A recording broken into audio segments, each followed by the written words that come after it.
አንቺ ሪፍሌክት ብታደርግበት ደስ የሚለኝ አንድ ጥያቄ አለና ምንድነው ብዙ የኢትዮጵያ የኔን ትዝብት ነው የምነግርሽ። ይሄ የተጠና ነገር አይደለም፣ ግን የኔ ትዝብት የብዙ ሰውም ትዝብት እንደሚሆን ገምታለሁ። ብዙ ሰዎች በተማሩና ዘመናዊ በሆነ ቁጥር ምንም የሚደንቅ ነገር የላትም ኢትዮጵያ። ዝም ባላችሁ ስታወሳስቡ ነው። እንደውም ታሪኳም የጉስቁልና የድህነት ነው እንዳለ ብሎ ማለት የመማርም የዘመናዊነትም መገለጫ ነውና እድሜ ልካችን የምናየው ነገር ነው። እንደውም ኦልሞስት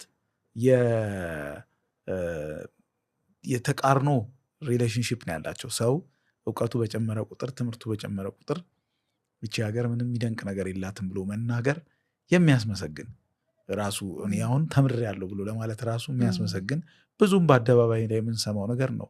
ከባህልም ብንል፣ ከትምህርትም አኳያ ብንል፣ ከሌላም ነገር ከታሪክም አኳያ ብንል፣ ከጥበብም አኳያ ብንል ዝም ብሎ ሰዎች ሲመናፈሱ የሚያነሱት ነገር ነው ይላሉና እንደዚህ የሚለው ሰው ተምሮ አልጨረሰም።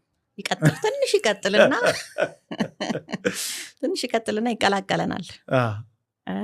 የሆነ አጉል ቦታ ላይ አቁሞ ነው እንደዛ እያለ ያለው። አጉል ቦታ ላይ አቁሟል። መጠየቅ አቁሟል። ማየት አቁሟል። ማስተዋል አቁሟል። ትንሽ ነገር አወቀና የጨረሰ መሰለው። ለዛ ነው ቅድም የጠቃቀስኩልህ ነገር አለ። ዘመናዊ ትምህርትን ተው የምላቸው ይመስላቸዋል አንዳንድ ሰዎች። ስለ ኢትዮጵያዊነት ሳወራ አልፋችሁት ሂዱ እያልኩ ነው ያልኩህ ነገር አለ። የሆነ ቦታ ላይ ገድበው ያመጡብናል። ልክ እዚህ አንደርስታንዲንግ ላይ እንድንደርስ ማለት ነው። ተምረን ኢትዮጵያ ውስጥ ምንም ነገር የለም እንድንል እኮ ነው። ለምሳሌ ገጠር ማለት ላልተወሰነ ጊዜ ሰዎች የሚሰፍሩበት ቦታ ነው ካለህ ገጠር ውስጥ ምንም የለም እያለህ ነው። ስለ ገጠር በሌላ መልክ ልነግርህ እችል ነበረ። ወደዛ ሄደ መኖር እንድትችል፣ አካባቢውን ማልማት እንድትችል፣ ኢንፍራስትራክቸር እንዲገባ ማድረግ እንድትችል ምናምን በሌላ መልክ እኮ ላዘጋጅህ እችል ነበረ። ዚ ኦፖዚት ነው ግን ለቀህ እንድትሄድ ነው። ለማ እንግዲህ ላቀብ ለኢንቨስተር ይሁን ለቀኝ ገዢ ይሁን ለማን ይሁን አይ ዶንት ኖ። በዛ መልክ ከተነገረህ በኋላ እውነትም መጨረሻ ላይ ኢትዮጵያ ኢንትረስቲንግ አይደለችም የሚል ኮንክሉዥን ላይ ባትደርስ እኮ ነው የሚገርመው። እንደዛ እንድትል እኮ ነው የተማርከው።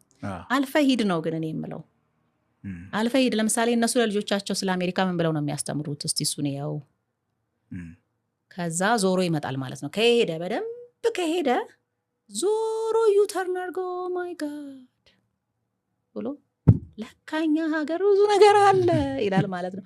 የሚያሳዝነው የዛ ሰዓት 60 ዓመቱ ነው ሰውየው። ባለቀ ሰዓት ያንን ከምታወራ በጊዜ ተዘጋጅና ደን ፈልፍል የሆነ ነገር ፕሮዳክቲቭ የሆነ ነገር ስራ ነው እኮ። አሁን ካሪኩለማችን መጀመሪያውኑ በዚህ